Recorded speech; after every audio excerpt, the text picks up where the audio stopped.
This week's edition of NJBIA is Minding Your Business is brought to you in part by AT&T, helping family, friends, and neighbors connect in meaningful ways every day. By New Jersey's community colleges, aligning education to build an innovative workforce. Find out how your business can benefit at njpathways.org. And by New Jersey Business Magazine, providing critical information needs for New Jersey's business community for more than 67 years.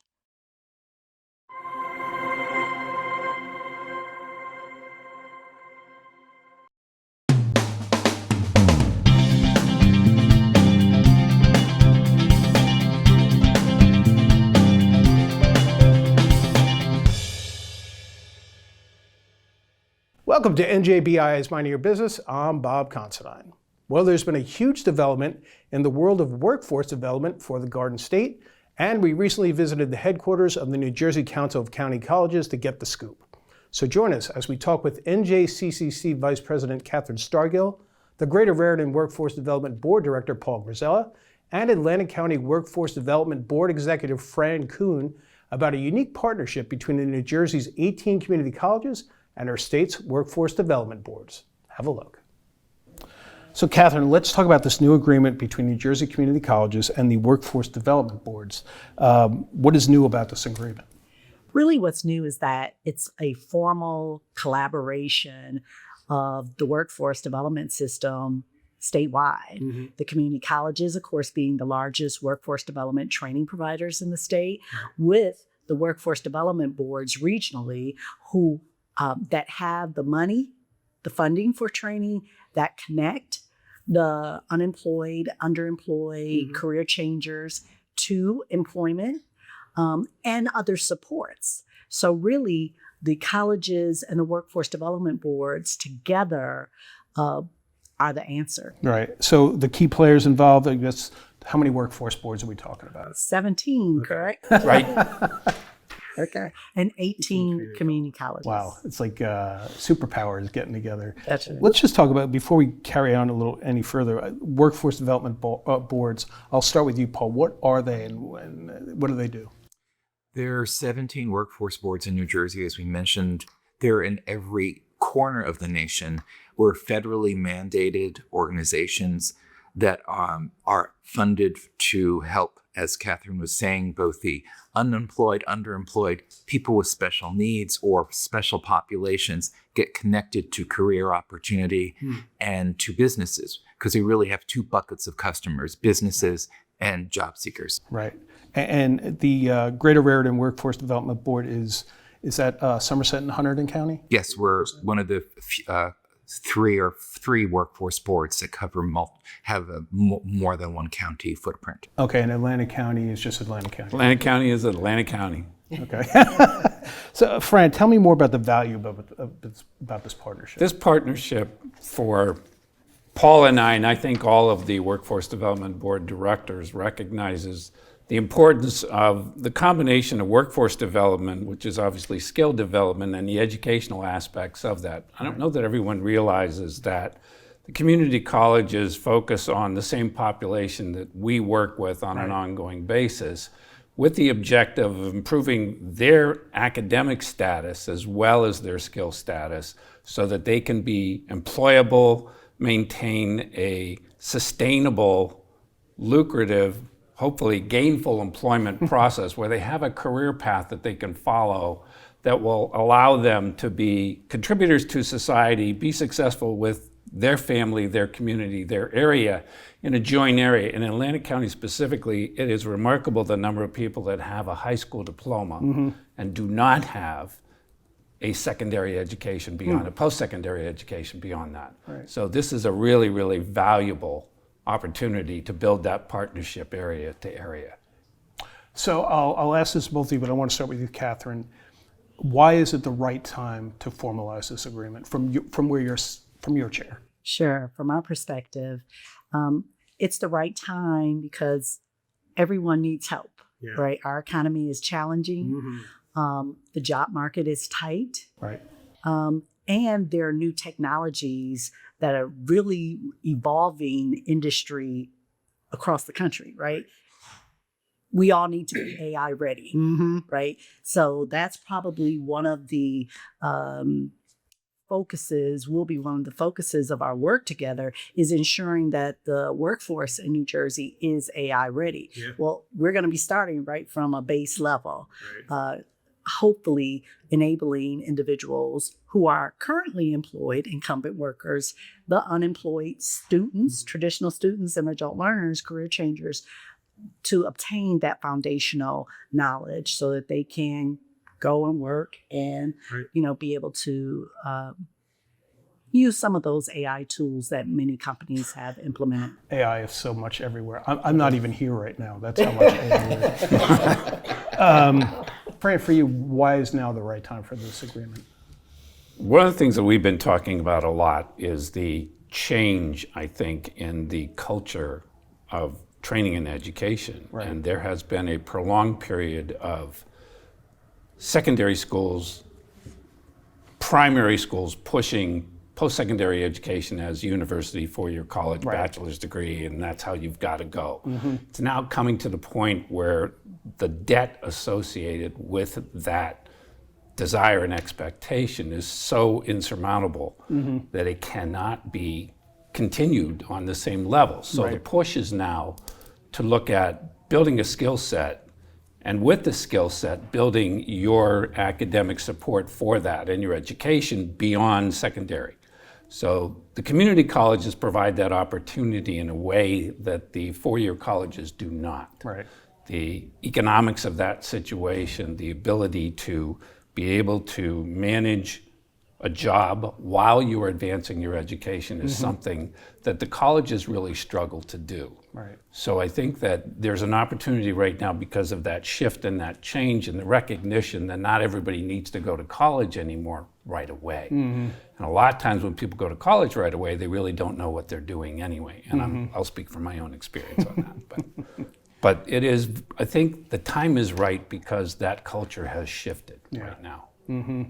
So, Paul, if you're dealing with somebody who's coming into your shop, for lack of a better term, is community college a tough sell? It should be a pretty easy sell because our community colleges are fantastic. I mean, do people even realize how great our community colleges are when you talk with them? I think many do, but to my mind, that one of the beauties of this is that it allows us to address change in a more forceful way, because I think by knitting us all together and putting us on a path where we work for always looking forward, we're more able to respond to the needs of the people who come into the one-stop career centers. Some of those people are just looking for a job. They've just been laid off. They don't need training, but they can talk with their career counselor to understand what their opportunities are, to get a better idea. Well, maybe they do need a little training because they have a skill set that they can transfer to something else. Right. So I think one of the strengths is by us all working together, we can really be rowing toward the same destination. Catherine, if somebody asks you, what role does community colleges have in workforce development in New Jersey? What do you tell them? Again, as I mentioned, the community colleges are the largest collectively workforce development trainers in the state. Right. As a unit, we are able to share curriculum and deliver the exact same training from North Jersey, Central Jersey to South Jersey for any employer. Additionally, we provide an opportunity for individuals to obtain a skill, earn a credential that is stackable and portable so that an individual may continue on their workforce training pathway or academic education pathway. We know now that no one's career path or education and training pathway is linear, right? You start, you stop, because you didn't know what you were doing, or you get married, you have kids, you go back. And what the community colleges are most interested in is making sure that no matter where a New Jersey resident obtains their training and education, it lends itself to a pathway to bigger and better. Okay. Tangibly, how will these two groups work together under this agreement? Well, we're hoping that first of all, we're already working together. All right, so what changes? What changes? Yeah. So I would say in each local area, there are different relationships between the workforce development boards and the community colleges. Really what we want to do is, with this agreement, is acknowledge that there's more opportunity for us to collaborate for the betterment of all of our residents in the state. Right. So maybe there will be more referrals from the Workforce Development Board for individuals looking to be upskilled. Or maybe there will be creation at the community college level of training specifically for cohorts of individuals coming from the Workforce Development Board. And I can give an example of that. We started this winter a funded program through the Workforce Board that is assisting our Raritan Valley Community College, which services our footprint, in durable skills training. And we're trying to market that program to the people coming into the college, into the one-stop career center, and also into the college, so that they understand that they can have this intense 3-week training will be fully paid by Workforce Board dollars, and then go right into a job that can start at $60,000 to $70,000. Very impressive. So I think that's, if we can put that on steroids, that is a fabulous story to be able to tell everyone in the community. Because I think we also sometimes struggle in the Workforce Board that people don't understand what we do. I think that's improved in the last several years. We have a much better marketing strategy individually and collaboratively. But this is an opportunity to really make a difference in the lives of people we serve. The community colleges serve about 250,000 traditional students and adult learners, including career changers. Tremendous. But the workforce development boards throughout the state serve at least 275,000, probably more. Right. That's all I could find and document. So collectively, we're serving a lot of the same people, but our reach is really wide together. And I think the other issue and this is a selfish representation, is, as Paul stated, there are a lot of people who do not understand or recognize the workforce development boards. So hitching our wagon to the community colleges or the county colleges as a consortium or as a group is going to benefit us. It's going to benefit the Garden State Employment and Training Association as well. So it's that combination, the partnership and the recognition that we can be mutually beneficial to each other, that I think is the foundation of where this partnership is right now. And we don't see this partnership as excluding state government. Obviously, the local workforce development boards have some accountability to the New Jersey Department of Labor and Workforce Development. And really, we simply want to collaborate together, partner together, and present ourselves to state government as, hey, we're a unit. We've worked out how we work together. Let's all connect the dots so that there aren't silos, so that our residents more easily can access the services in one place, so to speak. I believe the Catherine term is seamless workforce system. I think that might be true. And Paul, these workforce development boards help with the local economy, correct? I mean, what does that mean in the grander scheme for the state? It means that by supporting a program or a business, we help people, as Fran was saying earlier, have economic success, but also then support the entire ecosystem so that our county succeeds, our state succeeds, our nation succeeds, but also starting with the individual. And a great example is NJBIA Futures. We have been supporting at Raritan Valley Community College program for aseptic manufacturing. We have provided dollars for people who've entered that program. We've talked about that program on this show, and it's a great program, and RVCC is a great school. And it's also the lead school, along with Middlesex College and Mercer County Community College. But also it's supporting several pharma businesses in our counties that need this employment. So then we're getting people who are looking for jobs, or people, another lattice that you can think of is that some people are in a lower paying job in J&J, Right. they're able to go into this aseptic training to get a higher paying job. And then that leaves their previous job to be filled, hopefully by somebody who needs assistance through the workforce development system. Right.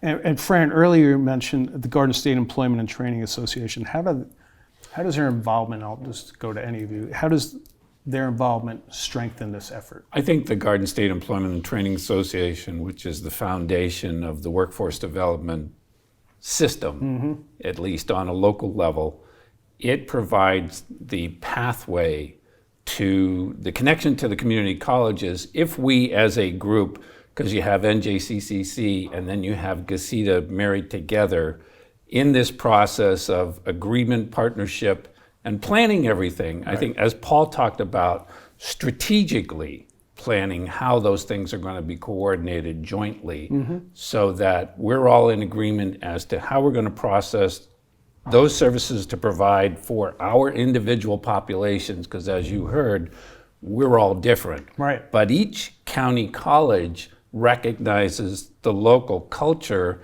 and the local need from an industry perspective. So we can make those adaptations and everybody can be kumbayaing and happy with the whole process because all those pieces fit together. Right. So I'll ask this from each of your vantage points. What represents success, both in the short term and the long term with this collaboration? I'll start with you. From me, because our economic development, our situation is different. Our unemployment rate right now is 6.2%. Wow. And we function a lot seasonally on hospitality, retail, and tourism. But working with the community colleges on understanding the need to diversify the industry of the area is a project that I work very closely with my colleague at the community college. I have him, I have a bat phone that I can reach him day or night and he answers. Right. It is that kind of partnership individually that helps us move out of a one-trick pony of hospitality, retail, and tourism to be more diverse in healthcare, in financial industry, in manufacturing, in aviation. Those are our primary focuses that we are developing in conjunction with the community college. Community college actually has an air traffic controller simulator in the college that is going to hopefully move the opportunity from Oklahoma City, where the only place you can get trained as an air traffic controller is, into Mays Landing in Atlantic County. Right. And as you were talking about that 6.2, I was like, I wonder if it even gets higher, like in the winter. It does. Yeah. It does. And what about for you, Paul? What's success for you? Success is when I'm at a conference or an event. At the end of this month, I'm representing at the GCCC table at the NJBIA Workforce Summit. Thank you. And I think that I want people to, when they see Workforce Board, they don't go, what? But they go, great, here's how you've done great work for us. How else can we collaborate? Right. To me, that is not only a short-term success, but a long-term success. Right. And Catherine, I've known you a long time now. You seem particularly excited about this collaboration. I am. So what is success for you, both in the short term and the long term? So I think the short term is that the local areas are getting what they need to satisfy their two customers, employers and job seekers, from the community colleges. Long term, I'd like for this to result in a fully integrated workforce development system across the state that makes it easier for job seekers and employers to access whatever they need, employees, trained employees, as well as support services and training. No more silos, no more walls between us. I would like for the folks going into the Workforce Development Board's front door, the one-stop career centers, to hear about the community colleges, because Paul and Fran's staffs know just as much about what's offered at the community colleges as the folks at the community colleges. And the reverse would be true, that we can then refer folk to the one-stop career centers from the colleges. All right, thanks to Catherine Starghill and the New Jersey Council of County Colleges for their information and hospitality. We'll be back right after this. New Jersey's participation in the Regional Greenhouse Gas Initiative is costing our ratepayers hundreds of millions of dollars every year. And those dollars go to out-of-state coal power plants that actually increase greenhouse gas emissions and pollution in the Garden State. But now there is a solution to lower our energy costs, to improve our air, and raise revenue for clean energy investment in New Jersey. Go to njbia.org/rethinkreggie to find out how.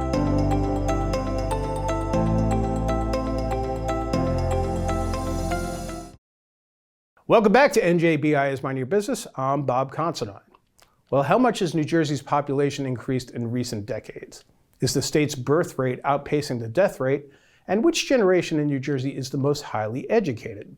At NJBIA's recently held Workforce Summit, New Jersey Department of Labor Director of Economic and Demographic Research, Nicola, discussed New Jersey's latest demographic trends and what they mean for New Jersey employers and the future talent pipeline.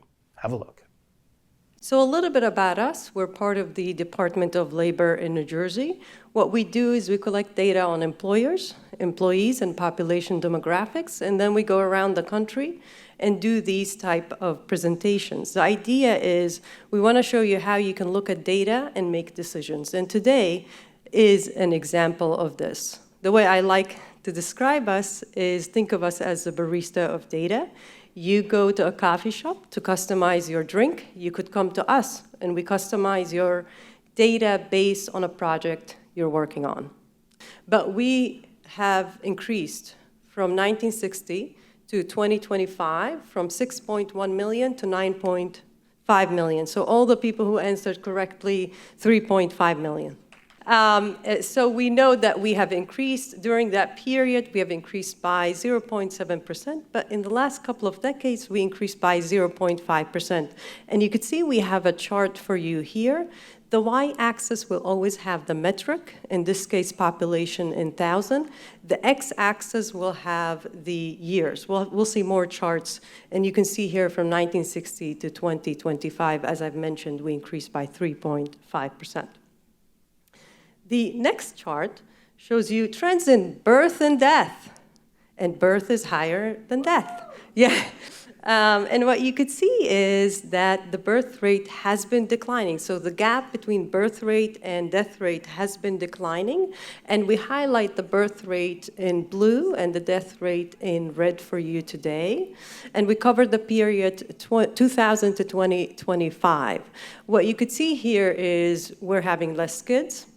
Fewer of us are getting married, and as a result, you see we're also having less kids. So a lot of my friends, including myself, we don't have kids. And if we do, the family size is much smaller than previous generations. So you see, they cost a lot of money. So, and I want to go on vacations, to be honest. My mom is not happy, let me say that. Another table, we have two for you on this slide. Table 1 shows you age cohort population levels, and we compare 2010 to 2024. And then the second table shows you the same structure, but the shares. So the first column, you have the age cohorts. The second column shows you 2010 data, and then 2024, and then the difference. A few notable trends. Look at the red, we kind of circled them for you today. For ages 35 and 54 and 19 and under, we have lost. And we're decreasing, and this is going back. We're having less kids, we're aging. And then when we look at 20 to 34, we have increased, kind of offset that loss. However, kind of going back to what Callie said, the older, 55 and older, have increased significantly compared to other cohorts. What does that mean in terms of share, which is the age cohort population table number 2, where we look at the share for younger folks, we either increased slightly or decreased. And you see that for 54 and younger. On the other hand, the share of older individuals, 55 and over, have increased between 2010 to 2024. So it gets us to the next point, which what does it mean in terms of workforce employment? And what you could see here on this figure is the employment share by age cohort. for New Jersey, total non-farm, from 1997 to 2024. And going to what Callie mentioned is we have older individuals, more older individuals taking the share of employment. To give an example, the share of 65 and plus have increased during this period from 3.5% to 9.2%. And if you look at 55 and over, that rate increased from 14% to 28%. So it doubled.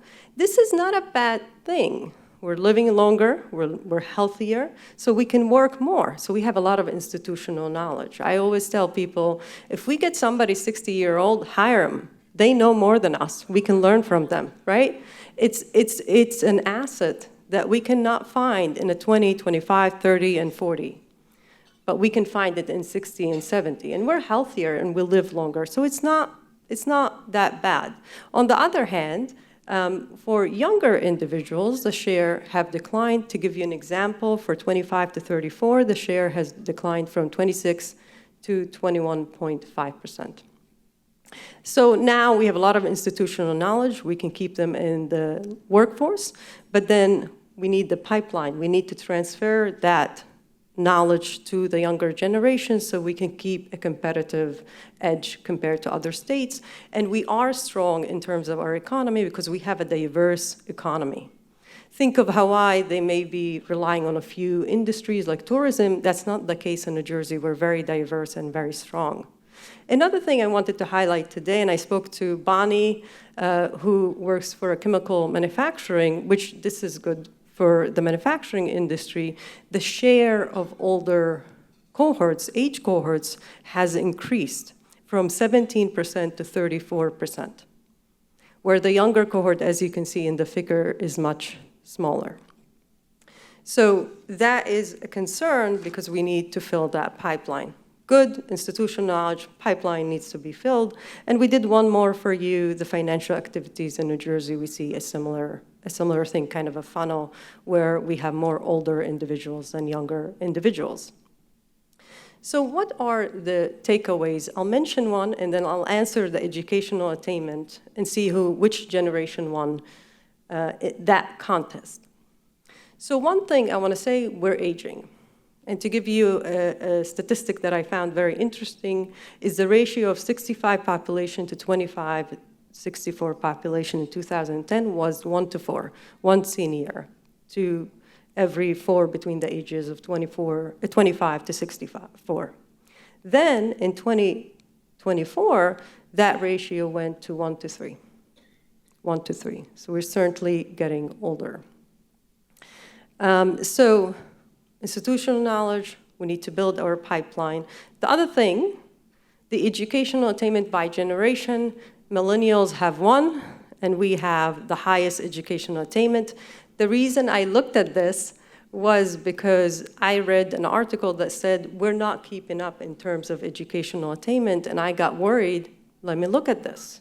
Because indeed, New Jersey is we're an advanced economy. We have professional services, pharmaceutical, manufacturing. So we need to have high educational attainment. So we looked at this statistic to see if from generation to generation, as we move up in generations, are we getting better? And yes, indeed, we are. And this signals to us that the next generation needs to have various ways from enrollment to employment. It doesn't have to be traditional way, but in order for us to move forward, we need some type of educational attainment to help us continue to maintain our competitive edge. With that being said, this is my last point. I want to thank you for listening to me, and I want to encourage you to join our list where we will send you an email or two every month about the economy, about the industry, and we do that every day. We publish around 60 to 70 publications about the state and the counties and local economies. So if you're interested, please join us. And I am very delighted to be here with you today and turn it to Althea. Thank you. Okay, thanks to NJDOL Director Nicola for that discussion at NJBIA's Workforce Summit. And thank you for joining us on NJBIA's Mind Your Business. We'll see you next time.